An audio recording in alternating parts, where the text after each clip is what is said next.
So welcome to the next chapter of macroeconomics. हम start करने लगे हैं आज बैंकिंग।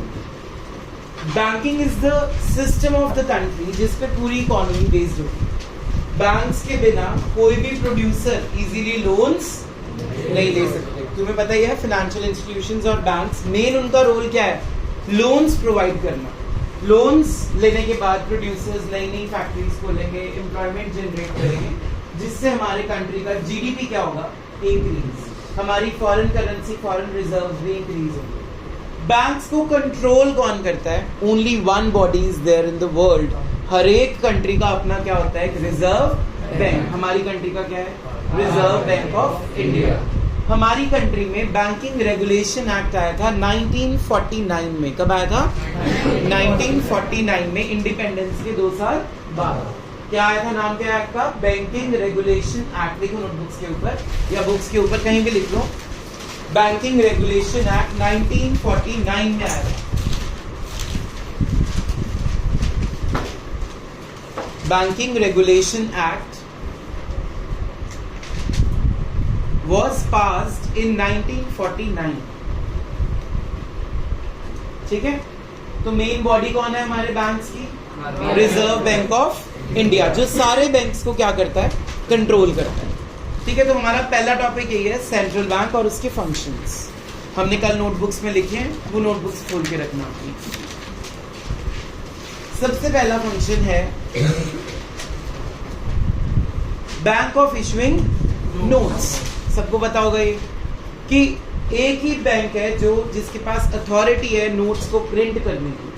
मैंने जैसे कि बताया था कि कॉइन्स जो होते हैं वो मिनिस्ट्री ऑफ फाइनेंस प्रिंट करती है, या 50 रुपीज तक के notes ministry of finance print करती है। उसके ऊपर जितने भी नोट्स हैं, करेंसी नोट्स, वो कौन प्रिंट करता है? Reserve bank of India. Is it clear? Okay, bank of issuing notes में आप पेपर में मेन क्या लिखोगे कि RBI has the sole authority to print those notes.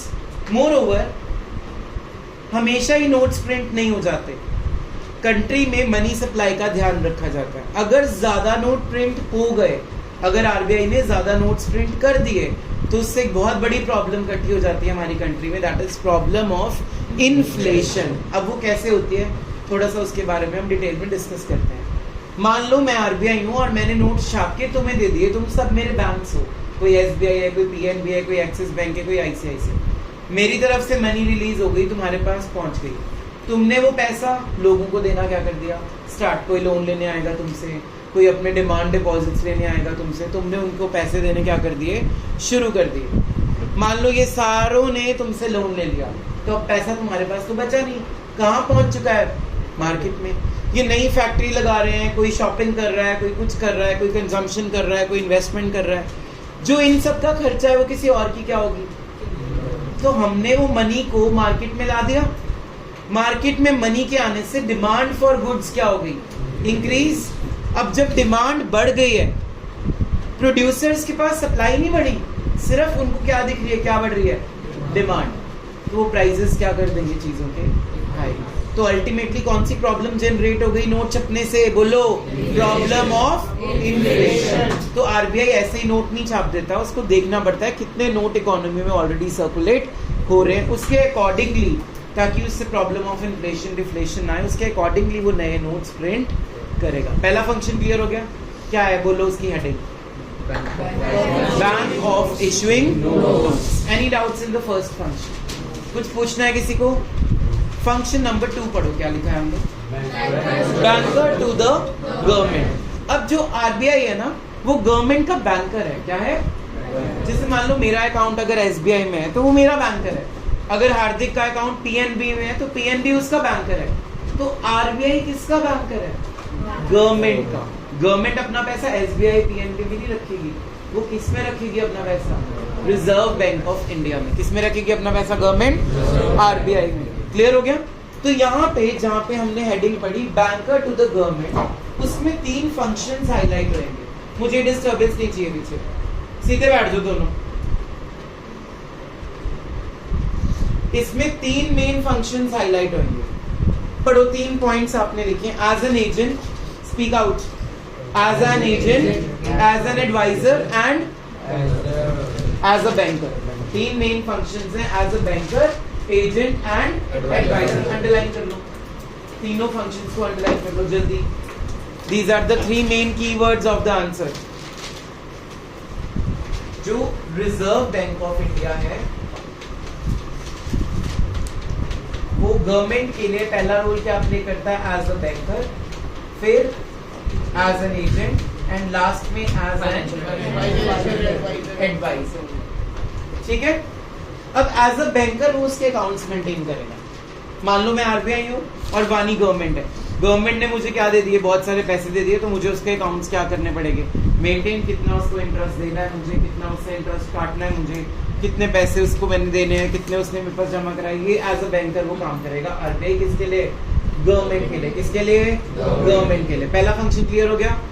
Second इसका जो फंक्शन है that is as an agent. अब एज एन एजेंट वो क्या करता है? एज एन एजेंट वो गवर्नमेंट की सिक्योरिटीज बेचता भी है और गवर्नमेंट की सिक्योरिटीज खरीदता भी है। ध्यान से समझना, बहुत कॉम्प्लिकेटेड सा पॉइंट है। आरबीआई के पास गवर्नमेंट आई और गवर्नमेंट ने अपनी सिक्योरिटीज आरबीआई को दे दी। सिक्योरिटीज का मतलब होता है शेयर्स, डिबेंचर्स, बॉन्ड्स, और मैंने शायद एक वर्ड और तुम्हें कल लिखाया है इसमें, ओपन मार्केट ऑपरेशंस। पॉइंट खोलो, open market operations, shares, debentures, bonds and national saving certificates. मिल गया? National savings certificates.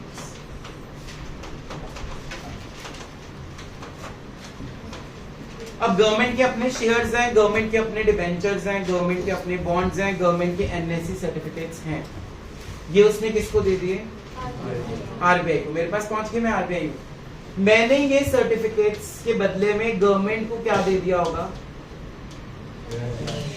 कैश। किसके पास पहुंच गया? अब गवर्नमेंट के पास जब कैश पहुंच गया, वो गवर्नमेंट अपने पास नहीं रख रही कैश, वो मार्केट में क्या हो जाएगा? सारा डिस्ट्रीब्यूट हो जाएगा। यस और नो? गवर्नमेंट अपने एम्प्लॉइज को क्या देगी? सैलरीज देगी। वो अगर इंफ्रास्ट्रक्चर बना रही है तो उसकी पेमेंट करेगी, लेबर को वेजेस देगी, कैपिटल पे इंटरेस्ट देगी। तो ये सारा कुछ गवर्नमेंट ने जो खर्चा किया वो अल्टीमेटली पैसा बन के किसके पास पहुंच गया? पब्लिक के पास। अब पब्लिक के पास जब पैसा पहुंच गया और अगर ज्यादा पहुंच गया तो फिर से मार्केट में क्या आ जाएगा? इन्फ्लेशन। समझ आ रहा है कुछ? तो गवर्नमेंट अपनी सिक्योरिटीज किसको बेचती है? आरबीआई। अब आरबीआई वो सिक्योरिटीज अपने पास नहीं रखता, आरबीआई वो सिक्योरिटीज आगे किसको बेच देता है? कमर्शियल बैंक्स को। वो कमर्शियल बैंक्स अपने पास नहीं रखते, वो आगे किसको बेच देते हैं? लोगों को, पब्लिक को। ये पूरा सर्कल चल रहा है। आरबीआई ने, सॉरी, गवर्नमेंट ने किसको बेची? आरबीआई ने आगे किसको बेची? Commercial banks. कमर्शियल बैंक्स मतलब एसबीआई, पीएनबी, आईसीआईसीआई, जिसमें हम जाते हैं अपने पैसे जमा कराने, वो आगे किसको दे देंगे? Public. And this circle will continue. तो when government will sell the securities to RBI, RBI ने गवर्नमेंट से सिक्योरिटीज लेके उनको क्या दे दिया? पैसा दे दिया। पैसा मार्केट में ज्यादा हो जाएगा तो कौन सी प्रॉब्लम आ जाएगी? इन्फ्लेशन। तो इसका मतलब ये हुआ कि इन्फ्लेशन के टाइम पे, अगर जैसे हमारी कंट्री में अभी क्या चल रही है? इन्फ्लेशन चल रही है। इन्फ्लेशन के टाइम पे गवर्नमेंट को अपनी सिक्योरिटीज आरबीआई को नहीं बेचनी चाहिए। इनफैक्ट आरबीआई को वो सिक्योरिटीज गवर्नमेंट को क्या कर देनी चाहिए? वापस कर देनी चाहिए। अब जब मैं आरबीआई हूं और मान लो तुम गवर्नमेंट हो, मैंने तुम्हारे शेयर्स तुम्हें वापस कर दिए, तो तुमसे मैं क्या ले लूंगा? उसका कैश। जब गवर्नमेंट से पैसा मैंने ही ले लिया तो अब गवर्नमेंट लोगों को नहीं दे पाएगी। जब गवर्नमेंट लोगों को पैसे नहीं दे पाएगी तो मार्केट में मनी सप्लाई मैंने श्रिंक कर दी। उससे जो इन्फ्लेशन की प्रॉब्लम आई थी वो क्या हो जाएगी? सॉल्व। तो what RBI should do during inflation? It should again sell the securities to the government back. In return वो क्या ले लेगी उनसे? पैसे। जब पैसे गवर्नमेंट से किसके पास पहुंच गए? आरबीआई के पास, तो मार्केट में इन्फ्लेशन वाली प्रॉब्लम क्या हो गई?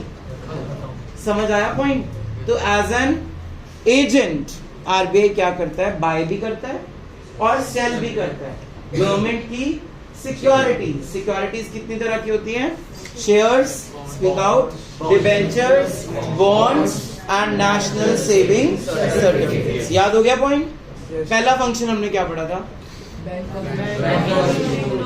इसमें पहला नहीं पूछ रहा मैं, first point bank of issuing notes. तो करेंसी को जो इशू करने की अथॉरिटी है वो सिर्फ किसके पास है?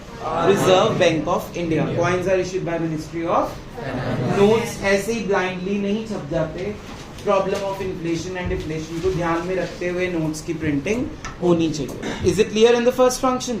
सेकेंड हमने क्या पढ़ा है? Banker to the government. Banker to the government के अंदर 3 फंक्शंस हैं। पहला बैंकर, दूसरा एजेंट, तीसरा एडवाइजर। अभी हमने 2 ही डिस्कस करे हैं इसके। पहला बैंकर, वो उसके अकाउंट्स क्या करेगा? मेंटेन करेगा। क्या मेंटेन करेगा? अकाउंट्स मेंटेन करेगा। किसके मेंटेन करेगा? गवर्नमेंट के अकाउंट्स मेंटेन करेगा। कौन मेंटेन करेगा? आरबीआई मेंटेन करेगा। उस पर इंटरेस्ट भी देगा, इंटरेस्ट काटेगा भी, जो मर्जी करेगा। सेकंड पॉइंट हमने क्या पढ़ा? As an agent. As an agent वो बेचता है और खरीदता है। क्या खरीदता है, क्या बेचता है? Government securities. क्या खरीदता है? Government securities. क्या बेचता है? Government securities. क्लियर हो गया? गवर्नमेंट सिक्योरिटीज की टाइप्स पढ़ ली, shares, debentures, bonds and national saving certificates. इससे कौन सी प्रॉब्लम को रिजॉल्व करेगा? इन्फ्लेशन एंड डिफ्लेशन में उल्टा हो जाएगा। मैंने लिखवाया होगा vice versa open market operations. Clear? Third इसका जो मेन फंक्शन है that is as an adviser. अब इस टाइम पे हमारी कंट्री की गवर्नमेंट है बीजेपी, पता होगा सबको। तो अगर कोई भी प्रोजेक्ट लगाना है कंट्री के अंदर, कोई भी प्रोजेक्ट लगाना है जिसमें पैसे की बहुत ज्यादा जरूरत है, तो mister Modi will call the governor of RBI. ठीक है, उससे वो सारा प्लान क्या करेंगे, पहले डिस्कस करेंगे, फिर आरबीआई उसके ऊपर सोचेगा बैठ के कुछ दिनों तक, फिर वो अपनी एक रिपोर्ट बनाएगा और वो पार्लियामेंट में जाएगी कि हम इसको एडवाइस ये कर रहे हैं कि इसको ये प्रोजेक्ट में पैसा लगाना चाहिए या नहीं लगाना चाहिए। अगर उसको पार्लियामेंट में मिल जाता है यस या नो, अगर यस मिल गई, only then the new thing will happen in the country. अब एक एग्जांपल देता हूं मैं तुम्हें। डीमोनेटाइजेशन हुई थी, तो डीमोनेटाइजेशन जब होने वाली थी, क्या उसमें आरबीआई को पता नहीं होगा पहले से डीमोनेटाइजेशन होने वाले है? क्योंकि आरबीआई ने ही तो क्या छापने हैं, और सारी करेंसी कंट्री की क्या हो गई थी, चेंज। तो पहले आरबीआई से क्या ली होगी उन्होंने, परमिशन। उनकी एडवाइस के ऊपर ही उन्होंने डीमोनेटाइजेशन को पास किया, ताकि जो ब्लैक मनी है वो हमारी कंट्री में निकल जाए। कुछ हद तक वो कंट्रोल हुई, बट पूरी तरह से अभी भी कंट्रोल नहीं। समझ आ गया इतना? थर्ड पॉइंट हमने क्या लिखा है, पढ़ो। Bankers bank and supervisory role. अब देखो, तुम सारे मेरे बैंक्स हो, ठीक है, तुम सारे बैंक्स हो, तुम्हें कंट्रोल कौन कर रहा है? रूल्स कौन बना रहा है तुम्हारे लिए? आरबीआई। ये जो पीएनबी बोलता है हम एफडी पे 7% इंटरेस्ट देंगे, ये 7% तुमने नहीं डिसाइड किया होगा, ये मेरा डिसीजन होगा जो तुमने इम्प्लीमेंट किया। तो आरबीआई अपने बैंक्स का बच्चों की तरह ध्यान रखता है। RBI is father of all the banks. उनको गवर्न करता है, उनको डायरेक्टिव्स देता है, उनको पॉलिसीज बनाता है, ताकि मार्केट में पैसे को बैलेंस कर सके। हमारी कंट्री में ब्लैक मनी ज्यादा होने के कारण इन्फ्लेशन भी बहुत ज्यादा है। क्यों? बाहर वाली कंट्रीज डेवलप्ड क्यों है? वहां पे लोग सेव नहीं करते। मंडे टू फ्राइडे जो वो अर्न करते हैं, सैटरडे को वो सारा का सारा इकोनॉमी में वापस आ जाता है। कैसे? जो वहां के लोग हैं, पीआर हैं जो वहां पे, उन्होंने जो भी अर्न किया 5 डेज, उन्होंने जो भी अर्न किया, सैटरडे उनकी पार्टी होगी, वो सारा पैसा वापस मार्केट में पहुंच गया। हमारी कंट्री में क्या है? Saving saving saving. और हमें सेव क्यों करना पड़ता है? क्योंकि हमारी गवर्नमेंट हमें इतनी अपॉर्चुनिटीज नहीं देती। वहां की गवर्नमेंट्स पढ़ाई free, books free, medical facilities free, कोई ऑपरेशन होना है फ्री, बड़ी से बड़ी बीमारी लग गई फ्री। तो उन लोगों को सेव क्यों करना है? उनके लिए money is not everything, they just want to fulfil their basic needs and switch on to the next working week. Monday to Friday they will earn, Saturday they will dispose of their money into the economy back. तो stable रह रही है economy. हमें यहाँ 500 का note भी दिख जाए रोड पे, तो हार्दिक जी फटाफट उठाएंगे। Savings are important because of the government conditions in the country. समझ आ रहा है? तो बैंक्स को सुपरवाइज करने के लिए कौन बैठा है? सिर्फ आरबीआई। इस पॉइंट को एक बार रीड करते हैं, बहुत इंपॉर्टेंट पॉइंट है। Suhana, read out. The central deposits from the commercial bank and offer them loans. बस एक एक लाइन पढ़ना। सेंट्रल बैंक कमर्शियल बैंक्स को लोन देता है। किसको किसको पता थी ये बात? आरबीआई लोन देता है कमर्शियल बैंक्स को। गुड। कैसे? वो क्यों लोन लेंगे? Why commercial bank will take loans? उनको जरूरत पड़ सकती है। और सर अगर डिपॉजिट्स कम और विड्रॉल्स ज्यादा तो बस cash. Very good answer. Cash की कमी हो जाती है बैंक के पास। मान लो मैं पीएनबी हूँ और मेरे पास 10 करोड़ जमा हुआ है, लेकिन जो मेरी डिमांड आ गई, जिन्होंने इतने पैसे मेरे पास जमा कराए हुए, मैंने तो लोन्स में बांट दिए, आरबीआई को दे दिए पैसे आधे। अब जब मेरे पास डिमांड आ गई और सामने खड़ा है और वो कह रहा है मुझे 12 करोड़ चाहिए और मेरे पास पड़े कितने? सिर्फ 10 करोड़, तो मैं 2 करोड़ कहाँ से लाऊंगा ऑन द स्पॉट? किसको फोन करूंगा? आरबीआई को। और उसको बोल दूंगा 2 घंटे का टाइम लगेगा, आप आके अपना पैसा ले लो। तो वो जो 2 आवर्स मैंने उससे लिए हैं, इन द मीनवाइल मैं वो पैसे क्या कर लूंगा? अरेंज, और उस बंदे को उसके पैसे मिल जाएंगे। तो आरबीआई कमर्शियल बैंक को ऐसे ही पैसे नहीं दे देगा। वो क्या कहेगा मुझसे? क्या लो?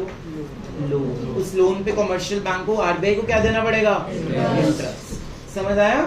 कोई भी बैंक फेल हो जाएगा, कोई बैंक इंसॉल्वेंट हो गया, उसको पैसों की जरूरत है, वो भी किसके पास जाएगा?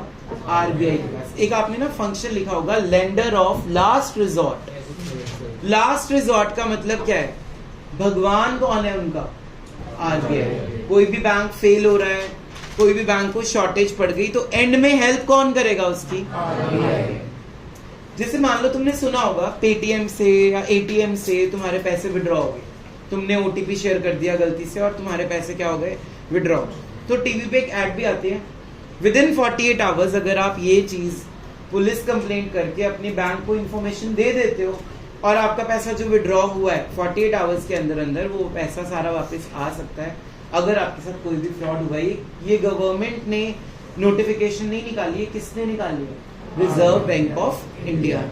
तो अगर तुम्हारे साथ कोई भी घपला हो जाता है तो डरना नहीं है, पैनिक नहीं होना। Go to your nearest police station, file an FIR, go to your bank, deposit it there. 48 hours के बाद आपका पैसा आपके अकाउंट में वापस, चाहे किसी भी अकाउंट से विड्रॉ करना। ठीक है? तो do tell this information to your parents. Clear हो गया सबको? तो RBI is there to help you, but do not share OTPs and code numbers and passwords with anyone. अगर तुम्हारा पेटीएम पे पेमेंट के टाइम पे भी पासवर्ड किसी ने देख लिया है ना, आधे घंटे बाद उसको प्लीज चेंज कर दिया। यूपीआई के जो पासवर्ड्स होते हैं उनको भी चेंज कर दिया। तुम कहीं पे स्कैन कर रहे हो, तुमने पेमेंट की, शॉपकीपर ने देख लिया तुम्हारा पासवर्ड, घर आओ उसको चेंज कर दो। क्लियर है सबको? इन चीजों को अगर आप ध्यान में रखोगे तो नो स्कैम्स विल हैपन। ठीक है? तो सुपरवाइजरी रूल का पहला पॉइंट हमने अभी पढ़ा है कि जो कमर्शियल बैंक्स हैं वो आरबीआई से क्या लेते हैं?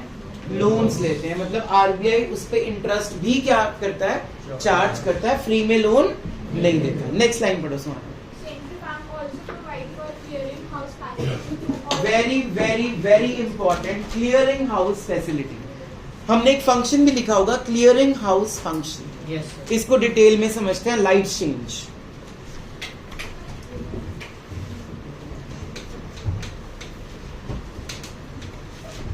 क्लियरिंग हाउस फंक्शन क्या होता है?